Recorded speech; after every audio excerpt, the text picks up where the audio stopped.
right, we're going to get started with Dansby Swanson, P. Crow Armstrong. Who wants to start? First question for these guys. We could start with Kyle on the far right, second row. Pete, just for you, I know you talked about this in the past, but just Justin Turner, what is his, insight and playoff experience? How is he kind of, how has that helped you just as you navigate, your first playoff run? Well, yeah, I mean, the effect JT's had on my situation all year has been, I think, very impactful. But as has the guy to my left, there's just a number of guys on this team, I think, that have presented themselves in a way that anybody can kind of go to them and lean on them for any sort of wisdom. But I mean, I think just having JT around adds that much more experience that I feel like we need, and it's just really nice having that around. Go to Megan in the front row. This is your guys' fourth elimination game of this postseason alone. Dansby, obviously you have other postseason experience. Just, is the feeling right now the same before the other days? Just how do you look at what's ahead of you tonight? I mean, it's kind of hard to really put into words. I mean, we've worked so much all year to obviously put ourselves in this position, and one of my favorite things about this group is just never taking a day for granted. It doesn't matter if it's nasty weather in Chicago in April and guys are excited to be there and go play, or if it's in a game 5 of a division series in the playoffs. The guys are excited to be here. Guys are ready to work, always looking for ways to get better, and just really enjoying the moment of being able to go compete your hardest. And I think that that's just an unbelievable trait for a team to have, and this team has embodied that all season long. Let's go to Jordan in the second row. Yeah, for either one of you guys, but you had so many, even early in the season, big comebacks. I think the D-backs one jumps out where they scored 8 runs in an inning late and you guys still came back and won. How much do moments early in a season that stack up like that kind of just help give you that mental blueprint for that resiliency you guys have shown all year?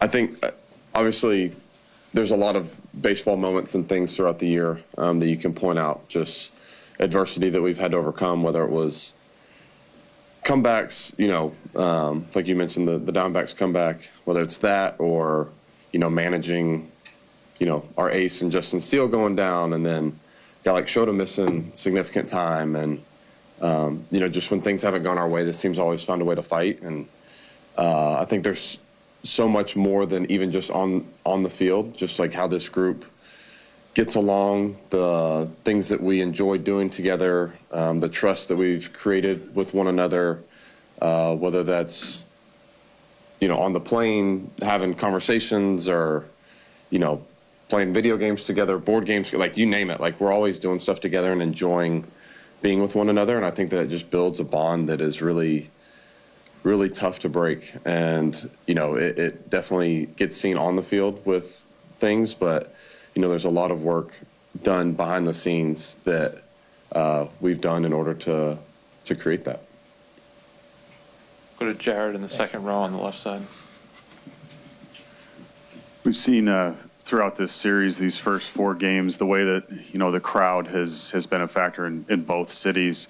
How do you guys, how do you handle maybe riding that energy, but also not letting it get to you, so to speak? I mean, yeah, this is a really cool matchup, I think, for a playoff series, just given the division rivalry here. And I think coming in and expecting the crowd to be at full force, and taking that as something that's really exciting. Being able to use it to our advantage at home, I guess. But it's the same game, I mean, just a little bit louder of a venue maybe. So I think just being prepared to be in environments that are that can feel overwhelming at times, and just embracing embracing the opportunity that we have playing in front of a really cool crowd. I think that I don't think there's any of us that run away from that kind of setting. I think that's where we all want to be. Also, I'll add to that too. I think that there's a balance of like understanding it's the same game, right? Like 27 outs or maybe more. If, it's similar to last night's. But it really is the same game, and the energy of the crowd, whether it's for you or against you, takes you to another place. And understanding that and kind of accepting that and going with it is a key thing. Like, it's not something to overthink. This place is obviously loud, and they're very proud of the team that they've been supporting all year, which they should be. And so it creates a lot of fun. This is why you play. Stay on the left side up to the fourth row, Jesse. Pete, this is what, your eighth playoff game? They all run together. What have you, along those lines, what you just talked about, maybe, what have you learned, maybe, and is any of it like the bigger the game, maybe the less you have to do kind of thing when it comes to this, or how does that work? Gosh, I mean, I've learned that you need everybody to find success in a little bit tighter of a time window, I guess. There's less room for error. I think the beautiful part about our game is like we play all year and have so much time to work on things, and that never really stops. But then I think Dan's he said it best during our San Diego series, where it doesn't really matter how you get it done. You saw the game last night. Getting the job done is the only thing that matters in the playoffs. So I think that's the biggest thing that I've seen is when we can go out and rely on our starters to give us 4 innings, our bullpen to come in, clean stuff up. You rely on our defense to go kind of be offensive in a way if we're not hitting, and just being able to stay in the fight is probably the most eye-opening thing to me. Is like down 2 games here, I don't think there was any sort of panic. I think the way that Counts addressed us was perfect in the sense that he made our focus enjoying what could be our last game with this specific group. And really just diving into the relationships that we all have. So I don't know if that's really the best way to answer what I've learned, but I don't know if I am super aware of what I have learned just yet. I'm really just focused on Game 5 today and going and getting a W. Go to Andy on the far right, second row. It's for either of you guys, but what are some of the challenges going up in knowing that you guys are going to face plenty of arms, plenty of different looks today, but maybe some of the guys that you have seen multiple times? I mean, yeah, I think that's why these moments are always so challenging, just because, they're smart too, right? Like they know best matchups for certain parts of the lineup. Like there's no real tricking what is going to happen, right? Like the best guys to face the best guys is what it's going to be. And I think in certain situations like this, you just always have to be at your highest compete level and composure level to go and execute, whether it's a game plan, to make plays, to prevent them from scoring runs. Like you just got to be really good at baseball. And thankfully we have a lot of really good baseball players and guys that can impact the game in so many different ways. So, it's going to be a challenge. There's no doubt about it. But this group is definitely built to be able to handle challenge as well. Megan in the front. For either of you, from a defensive perspective, just how would you describe what it's been like playing behind and watching this bullpen from the start of the season, and how the personnel, even roles, have changed to the group that you have now, especially those 5 guys that have really been used in the high leverage moments and what they've meant to this group? It's been such a pleasure being able to play behind them all year. Every dude has answered the call, I think our situation specifically, it's really cool to see what Palm's done, being able to come and do an incredible job. Brad Keller being able to throw in really any situation.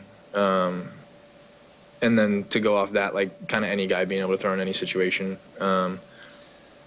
It's really cool. And I think so many times we've had our starters kind of set a really good tone for them. And I mean, just watching our staff just be together every day has been really fun to watch for me. I think it's a really strong unit out there for sure. Bruce, front row on the right. You guys, watching you all year, it seems you have 26 leaders in that clubhouse, each and every one of you. But how did Nico's getting the group together before Game 4 impact you guys about the crowd and just as a group? What did it do for you? I think Nico, in so many ways, sets a tone for our group. Just the like unwavering confidence and compete factor that he brings every day. How hard he plays, how he hustles, doesn't take anything for granted, and he's not always someone that addresses a group or necessarily speaks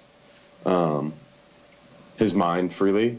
And so when he obviously addresses a situation or a group when it matters, guys listen and respond to that. And I think that's a really great trait that he has of somebody that can like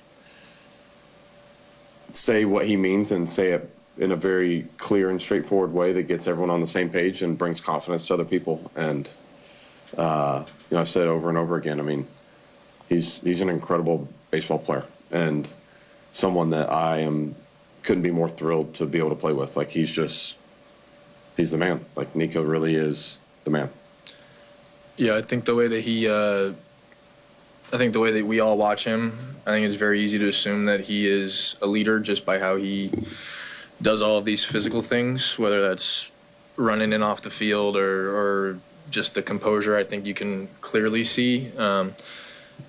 Being a softer spoken guy, Nico, not me, obviously. Really? Being a softer spoken guy, I think it just feels very profound when he decides to say something. And I think my experience with him is like he just says things at the perfect time. We'll take one more, finish up with Adam, second row in the middle. I was wondering if either of you had a reaction to the Brewers rolling their all-star closer out to start the game and what that says about this series, and if you've ever experienced a stretch of games where the first inning seemed to have such a profound effect on the rest of the game.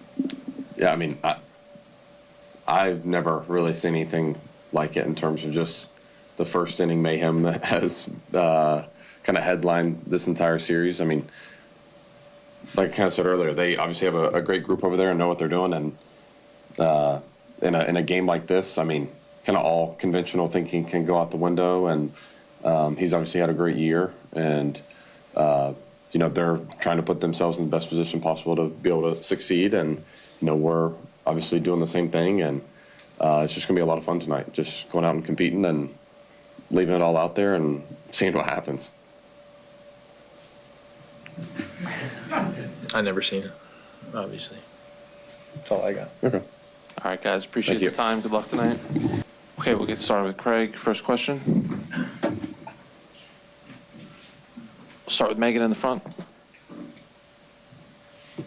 Obviously, you mentioned yesterday that basically everyone but Boyd is available today. Ultimately, what made you guys opt for Pomeranz, and how much, obviously, did you weigh with Shota there?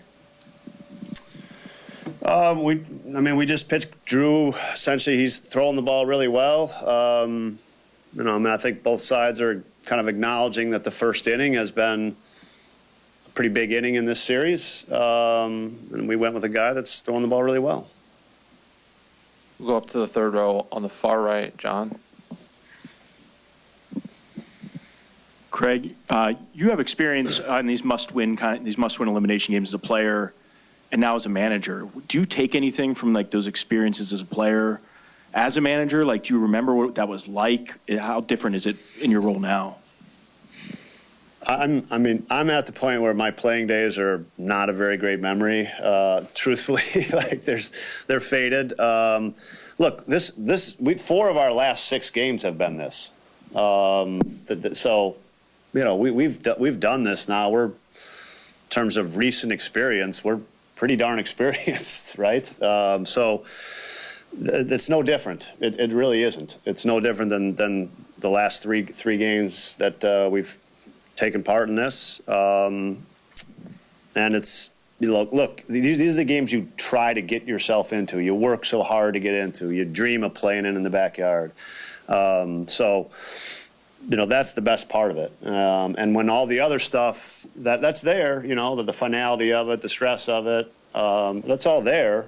But I think if you flip it and to know that, man, this is what I work so hard for, that's when you get to a place that your best self comes out, and that's all you can ask. Your best self comes out, and we play the game, and let's go. Stay in that same road, Jared. After seeing the Brewers as much as you have this season, I'm wondering, how do you explain their uncanny ability to make their opponents play more sloppily than they typically do, especially when it comes to defensive errors, which they've had more errors committed against them than any team in baseball this year? I would say that's kind of a result of some other things. I think they hit the ball on the ground a lot. I think that is going to lead to defensive errors. They make contact a lot. They hit the ball on the ground a lot. That's going to produce errors. Just that kind of baseball produces errors. So mostly it's a result of from that statistic, they have a better chance to do it because of what their offensive players are skilled at. Maddie, 4th row in the middle. Back on Pomerantz, what has made him so successful this postseason? And when you kind of look at his career trajectory and the comeback that he's had this year after so long out of the majors, have you seen that fuel him at all, or what does that say about him and the year he's had? Yeah, I mean, I think Drew's best trait, he's got a really unique fastball. It doesn't light up the radar gun, but it's just, I mean, everybody can see it. I mean, it's a unique, he throws it so much, but hitters still don't, have a hard time squaring it up. And so it's unique. Hitters hate stuff they don't see a lot. And that's what Drew's fastball kind of is from the left side. I think, look, we did a nice job. Our front office did a really nice job in acquiring Drew. My history with him maybe helped just a little bit in terms of yes, let's go do this. And then Drew deserves so much credit for. Look, he's not a young man in terms of baseball world. He spent a long time in the minor leagues continuing to try to, as he says, just get one more chance, right? And it turns out that one more chance he's earned this, right? And earned a big role on this team. And that's just a credit to somebody he could have gone home and he would have had a great career. And nobody would have thought twice of it. Nobody thought he gave up. At all, right? But he kept doing it because he's doing what he loves to do. And we can all get on board with that. I mean, that's where we all want to put ourselves. But there was a lot of bad stuff, not bad stuff, but he's in AAA as a 34-year-old, multiple years, and that gets old. AAA gets old at that age. It just does. And he kept going, and he's have created some great memories for himself because of it. Stay in the 4th row, left side, Jesse. Craig, I'm curious, once you both named your starters, considering you've played 4 games, the familiarity with the teams, the managers, do you think you'll be surprised by anything they do pitching-wise, or could you map it out right now after McGill? And vice versa, I guess, with Murph. Yeah, I mean, you can't map it out because you don't know how the innings are going to go in terms of I think at some point in the game, after a couple pitchers have pitched, it'll be pretty evident what's going to happen. But I think early in the game, it's really dependent on kind of maybe where some innings end and things like that. I mean, when everybody's available and I think you have some idea of the pecking order, but it's also it's 27 outs. I mean we got to get a bunch of outs, and so I'm sure there'll be some. They're not surprises, but you're going to have to count on a bunch of guys to get this done. I think both sides know that. Come to Jared, second row. Craig, it seems like right from the get-go, going back to spring training with Justin Turner, that his impact on the team was going to be evident. And now as we are here today at this point, how would you describe just maybe some of the behind-the-scenes things that you see from him and the way that he's helping some of the guys, even if he's not necessarily in the lineup? Yeah, I mean, I think there's for players like Justin, I think like you have to have an ego to get to this point. Like you don't have the success he's had, and ego is not a bad word. It's just you have to have that to have the success that he's had. But then the true teachers and the true teammates, they do that part without making themselves the center of attention. And I think it's hard to do that. And Justin has a really great way of doing that, where he's not only is he a player, but then he kind of separates and he's literally a teacher with this great experience and this great wisdom, and that comes across as so authentic to his teammates, and that's why it's so impactful. Go to Bruce in the front row on the right.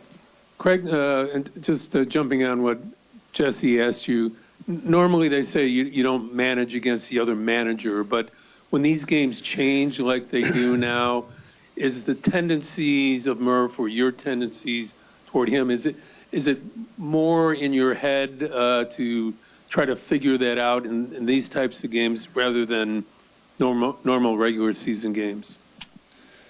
Look, I mean, there's Mizrowski's going to pitch, Uribe's going to pitch, Koenig's going to pitch, Mears is going to pitch. So you know who's going to pitch. What order they pitch in, I'm not sure what order they're going to pitch in. But you know that, right? So there's not too much to figure out on the other side. I mean, it doesn't do me any good to try to think about who's going to pitch next. It really doesn't. I mean, we got to have good at bats. We got to win pitches.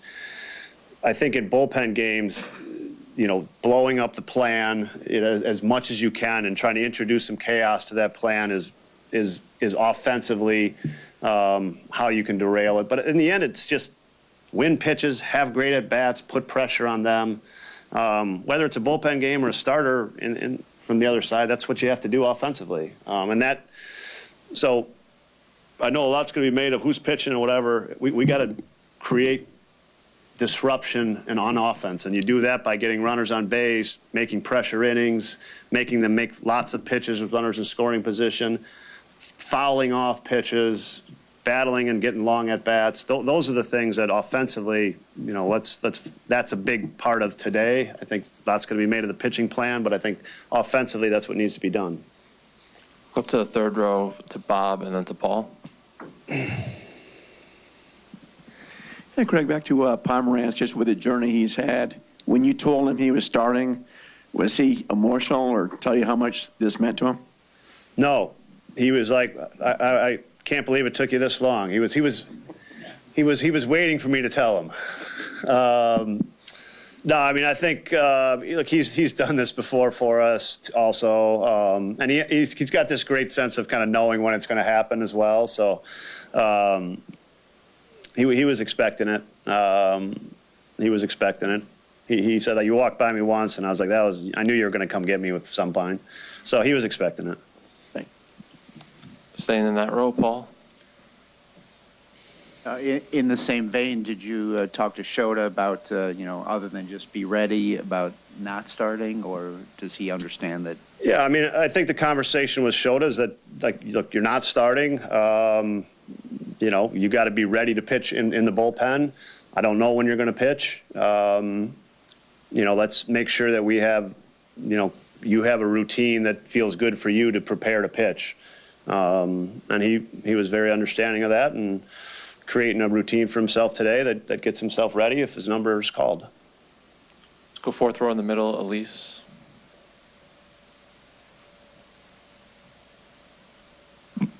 Your bullpen, the way that you manage it, you've been always very vocal about 27 outs, don't care about roles, like we just need you guys to help each other.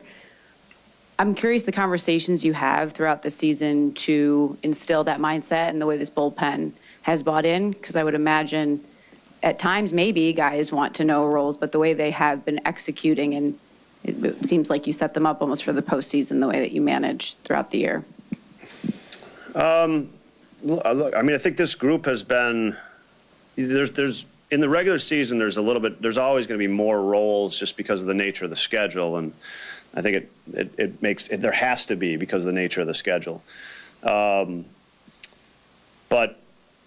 yeah, once the playoffs come, I think you see it just around them when you watch games. I mean, guys want to do anything to help. That's the mindset everybody has. And so, I mean, what Daniel Palencia is doing essentially as like a fireman or as a closer in the middle of the game, it's the same thing. It's that in the playoffs, like getting out, whatever, he got out 15 the other night, like that was an enormous out. I think we can all agree that was a really, really big out, and may have been like the out of the game, right? So that moment in the playoffs can happen at any time. And that's what you're just trying to acknowledge. And I think the guys really buy into that. Take two more on the left side, Russell, and then we'll finish up with Jesse. Counsell, you've probably seen everything from your time in baseball, but when you watch a 15-inning elimination game the night before your elimination game, does that make you more or less anxious? That's a great question. Yeah, I mean, I think I guess I'm glad it happened. I'm glad I saw it because it does make you think a little bit, but then your analytical head says, what are the odds of a 15-inning game? Right? And so, like, honestly, that's what it says. And so you got to keep guys available, but if, you still got to get the out in front of you. And that's, you don't expect games to go that long. That was a crazy game. It was I can't imagine being part of that game. It was a great baseball game, just an incredible baseball game. The best baseball has to offer, man. Like hanging on that drama for even going to the seventh inning, hanging on that drama for essentially 8 innings of like one play is going to change the game. That's the best baseball has to offer, man. That was incredible. Jesse. Sort of playing off that a little bit, but going back to the Pomerantz starting, it was the other side of that coin taking one of your basically two lefties, out of the mix for late in the game or extra innings against, Yelich or Terang. What was that part of it? I mean, we gotta make a decision, and right, and it's just Drew's gonna get his outs, and if Drew gets his outs, then it's when it happens in the game. Yeah, I mean, whether it happens in the first or the sixth, you got to get the outs, right? And that's kind of what you think. You're right. We got after Drew. Well, we still have two lefties left. We have Shota and Caleb. So it just changes that dynamic a little bit. But yeah, that's part of it.